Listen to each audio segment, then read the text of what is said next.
some basic concepts in chemistry chapter வந்து continue பண்ணலாம். Okay, so இன்னைக்கு நம்ம பார்க்க போற டாபிக் வந்து significant figures. நேத்து வந்து scientific notation, addition, subtraction, multiplication, division அது வரைக்கும் ஸ்டாப் பண்ணோம். ஸோ இன்னைக்கு நம்ம பார்க்க போறது வந்து significant figures. Okay, significant figures போறதுக்கு முன்னாடி நமக்கு வந்து accuracy அப்படின்னா என்ன அப்படின்னு தெரியணும் and precision அப்படின்னா என்னன்னு தெரியணும். accuracy and precision ஆல்ரெடி நம்ம வந்து physics first lessonல படிச்சிருக்கோம். அகைன் கெமிஸ்ட்ரியிலயும் அதே தான் வரும். accuracyனா என்ன, precisionனா என்ன.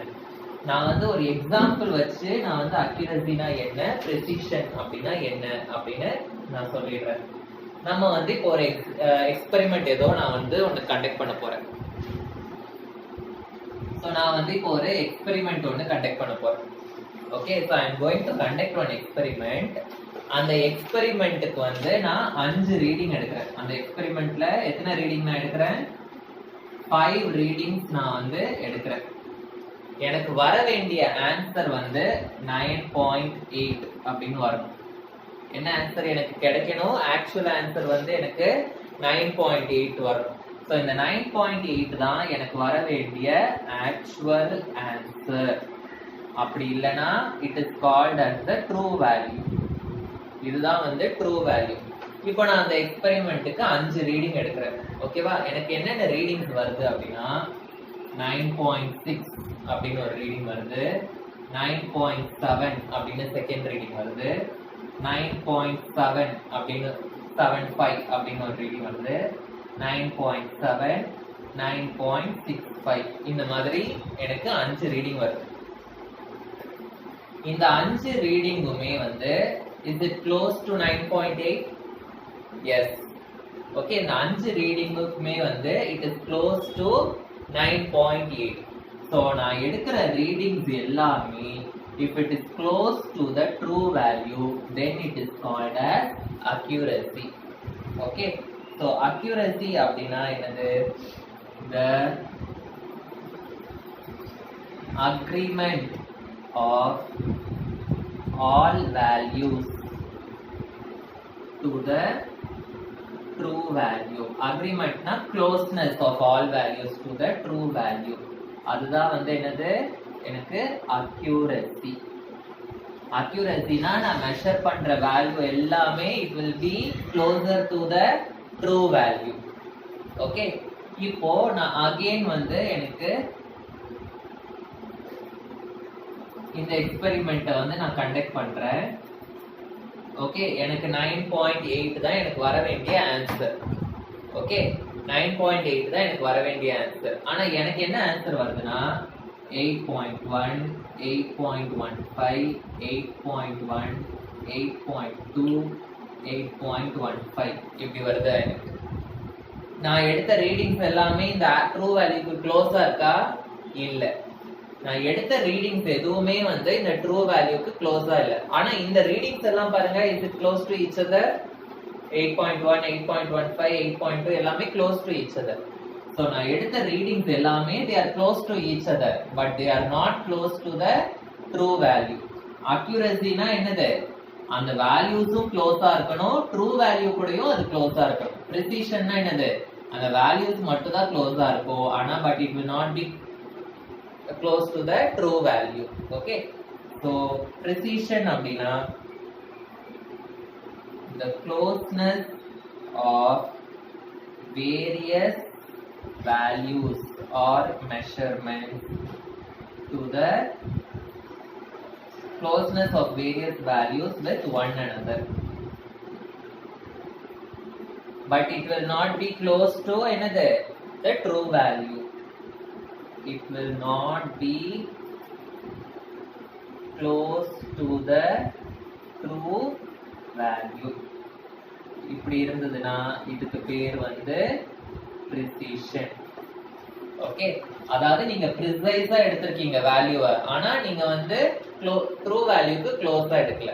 ஆனா அக்யூரசில வந்து நீங்க வேல்யூவும் ப்ரிசைஸா எடுத்திருக்கீங்க, ட்ரூ வேல்யூக்கு க்ளோஸா அக்யூரேட்டாவும் எடுத்திருக்கீங்க. அப்படி இருந்ததுன்னா அது வந்து accuracy. Okay, next significant figures.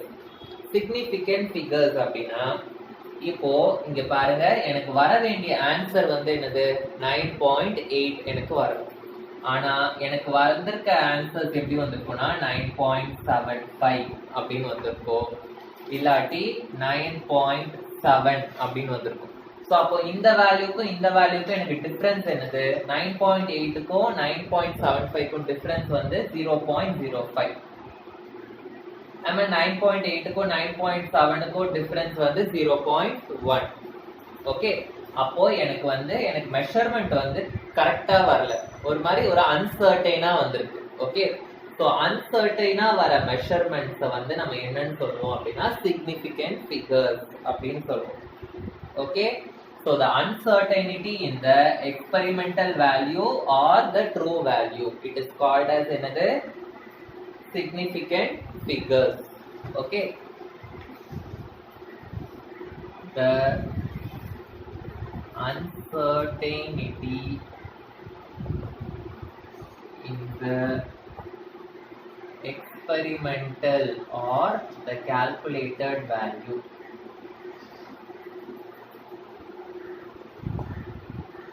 The uncertainty in the experimental value or calculated value is mentioned by using significant figures. It's mentioned by using significant figures. Okay, so in the significant figures வந்து சில rules இருக்கு. Okay, rules for determining the significant figures. Rules for determining the significant figures.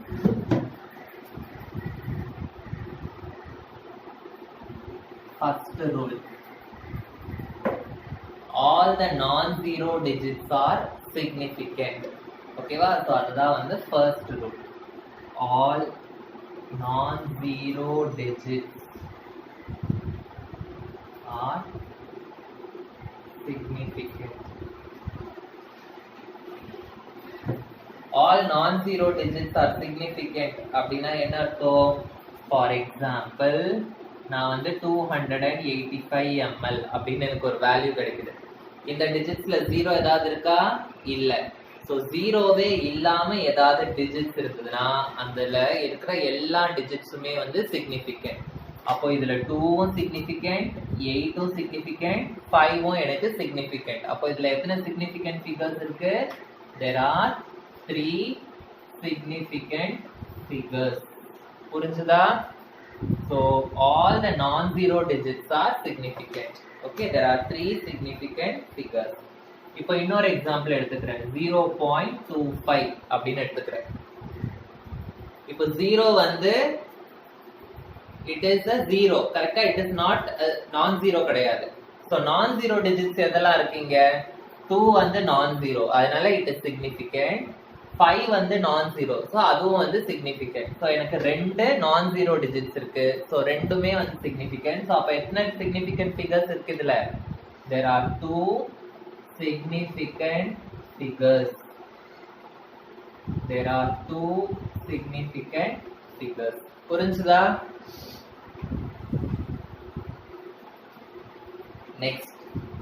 Next rule, the zeros preceding the first non-zero digits are not significant. The zeros preceding the first non-zero digits are non-significant. For example, எனக்கு இந்த மாதிரி ஒரு number இருக்கு 0.0052. ஓகேவா? So இது வந்து ஒரு நான் ஜீரோ டிஜிட்.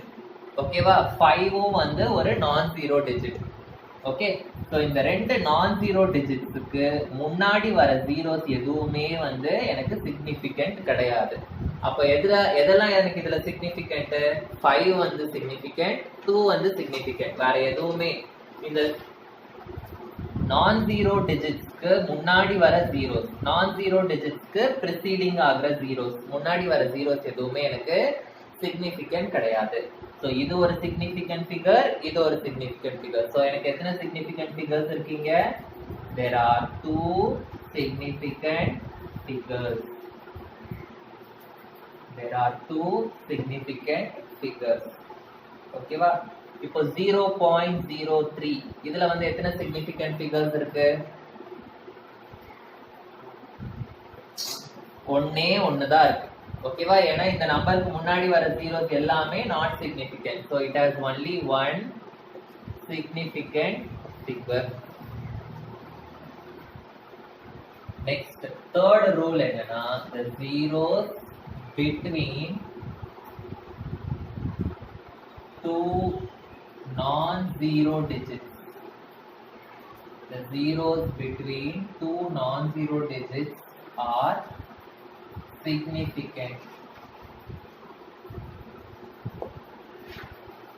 ரெண்டு நம்பர்ஸ் நான் ஜீரோ டிஜிட்ஸ்னா என்னது? ரெண்டு நம்பர்ஸ்க்கு நடுவுல இருக்கிற ஜீரோஸ் வந்து என்னது? they are significant. For example 60045 இப்படி இருக்கு ஒரு நம்பர். ஓகேவா? சோ இப்போ இந்த ரெண்டு ஜீரோவும் எப்படி இருக்கு? ரெண்டு நம்பர்ஸ்க்கு நடுவுல இருக்கு. So the zeros which are present in between the non-zero digits, they are என்னது? significant. அப்போ இது significant, இந்த ஜீரோவும் significant, இந்த ஜீரோவும் significant. ஓகேவா? So இதுவும் significant, இதுவும் significant. So totally எத்தனை significant figures இருக்கு இதுல? 5 significant figures. இன்னொரு எக்ஸாம்பிள் பார்க்கலாம். 2.005. So இதுல 2 வந்து ஒரு நான் ஜீரோ டிஜிட், 5ம் வந்து ஒரு நான் ஜீரோ டிஜிட். So இந்த ரெண்டு நான் ஜீரோ டிஜிட்ஸ்க்கு நடுவுல இருக்கிற ஜீரோஸ் வந்து they are significant. அப்போ இதுவும் significant, இதுவும் significant. அப்போ டோட்டலா எத்தனை significant figures இருக்கு இதுல? 4 significant figures. புரிஞ்சுதா? இந்த ரூல்ஸ் தெரிஞ்சாதான் significant figures கரெக்டா கண்டுபிடிக்க முடியும். Okay.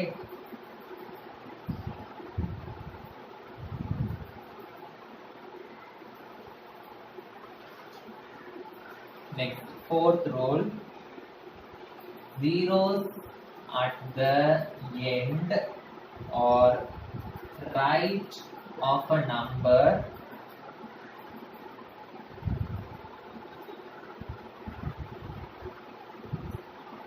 are significant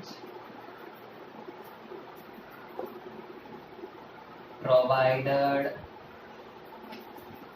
they are on the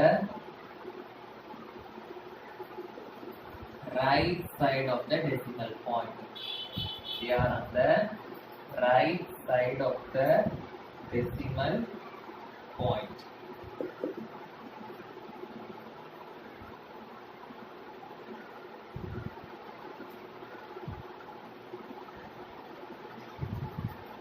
இந்த பாயிண்ட வந்து ரொம்ப கேர்ஃபுல்லா நீங்க வந்து கவனிக்கணும். Okay. zeros at the end, அதாவது என்ன அர்த்தம்? எண்ட்ல வந்து ஒரு ஜீரோ இருந்ததுன்னா அது வந்து significant. ஓகேவா? நெக்ஸ்ட் என்ன சொல்றாங்க? the zeros which are on the right side of the number. Okay, right side of the number. So ஒரு நம்பர் இருக்குன்னா இந்த நம்பருக்கு ரைட் சைடுல இருக்கிற ஜீரோஸ் இது எல்லாமே என்னது? எனக்கு significant அப்படின்னு சொல்றாங்க. ஓகே. and அந்த zeros வந்து எந்த சைடு இருக்கணுமா? they should be on the right side of the decimal point இருக்கணும். they should be on the right side of the decimal point. so இதுக்கு நான் சில எக்ஸாம்பிள்ஸ் கொடுத்துடுறேன். 0.200 இப்படி ஒரு நம்பர் இருக்கு. 0.200. இப்போ இதுல நீங்க பார்த்த எக்ஸாம்பிள் பாருங்க. இதுல zeros வந்து எப்படி இருக்கு? லெஃப்ட் சைடு இருக்கு. இந்த நான் ஜீரோ டிஜிட்டுக்கு லெஃப்ட் சைடு எனக்கு இருக்கு. ஸோ லெஃப்ட் சைடு இருக்கிறதுனால எனக்கு வந்து இதெல்லாம் நாட் சிக்னிஃபிகன்ட்னு வந்தது. ஆனா இதுல 0 எந்த சைடு இருக்கு? ரைட் சைடு இருக்கு. சோ ரைட் சைடுல இருந்ததுன்னா they are significant. இந்த 0 வந்து சிக்னிஃபிகண்டா கிடையாது. ஏன்? இது வந்து லெஃப்ட் சைடுல இருக்கு. அப்ப இதுல எத்தனை சிக்னிஃபிகன்ட் ஃபிகர்ஸ் இருக்கு? 1 2 3. so it contains 3 significant figures. புரிஞ்சுதா? இதுல எத்தனை significant figures இருக்கு? என்ன சொல்றாங்க? they should be at the right side of the decimal point. decimal point இருந்து right sideல இருந்தாதான் they are significant. இதுல decimal point இருக்கா? இல்ல. so decimal point இல்லாம right side வரதுனால they are not significant. decimal point வந்து right sideல வந்ததுனா it is என்னது? significant. okay. so இதுல வந்து எத்தனை significant figures இருக்கு? 1 significant figure. இப்போ நான் இதையும் சேர்த்த மாதிரி ஒரு எக்ஸாம்பிள் தரேன். அதுல எவ்வளவு இருக்குன்னு கண்டுபிடிங்க. இப்போ 100.0 அப்படின்னு இருக்கு. இதுல நீங்க பார்த்த உடனே நீங்க என்ன நினைப்பீங்க அப்படின்னா, இந்த 0 வந்து டெசிமலுக்கு ரைட் சைடுல இருக்கு, அதனால இந்த 0 வந்து சிக்னிஃபிகண்ட் அப்படின்னு நினைப்பீங்க. இந்த ரெண்டு 0வும் எங்க இருக்கு? எனக்கு டெசிமலுக்கு லெஃப்ட் சைடுல இருக்கு, அதனால இது ரெண்டும் நீங்க என்ன நினைப்பீங்க? நாட் சிக்னிஃபிகண்ட் அப்படின்னு நினைப்பீங்க. அண்ட் 1 வந்து நான் ஜீரோ டிஜிட், அதனால சிக்னிஃபிகண்ட் அப்படின்னு நினைச்சிட்டு நீங்க என்ன பண்ணுவீங்க? there are 2 significant figures அப்படின்னு எழுதுவீங்க. ஆனா இது வந்து ராங்கான ஆன்சர். ஓகே, புரியுதா? ஏன் ராங்கான ஆன்சர் அப்படின்னா, இந்த 0 வந்து எங்க இருக்கு? டெசிமலுக்கு ரைட் சைடுல இருக்கு. ரைட் சைடுல இருக்கிறதுனால இது வந்து என்னது? எனக்கு சிக்னிஃபிகண்ட். இது வந்து இந்த நம்பர் வந்து சிக்னிஃபிகண்டா நான் சிக்னிஃபிகண்டா? சிக்னிஃபிகண்ட். ஏன்னா நான் ஜீரோ டிஜிட்னாவே அது வந்து சிக்னிஃபிகண்ட். ரெண்டு சிக்னிஃபிகண்ட் ஃபிகர்ஸ்க்கு நடுவுல ஏதாவது ஜீரோஸ் வந்ததுன்னா அதுவும் என்னவா தான் இருக்கும்? எனக்கு சிக்னிஃபிகண்டா தான் இருக்கும். மறந்துடாதீங்க. இதே மாதிரி இதுல 6ம் சிக்னிஃபிகண்ட், 4ம் சிக்னிஃபிகண்ட், நடுவுல வர ஜீரோஸ் எல்லாம் சிக்னிஃபிகண்ட் ஆகணும்ல, அதே மாதிரி ரெண்டு சிக்னிஃபிகண்ட் ஃபிகர்ஸ்க்கு நடுவுல வர ஜீரோஸும் எப்படி இருக்கும்? It is significant. அப்போ இதுல எத்தனை significant figures இருக்கு? there are 4 significant figures.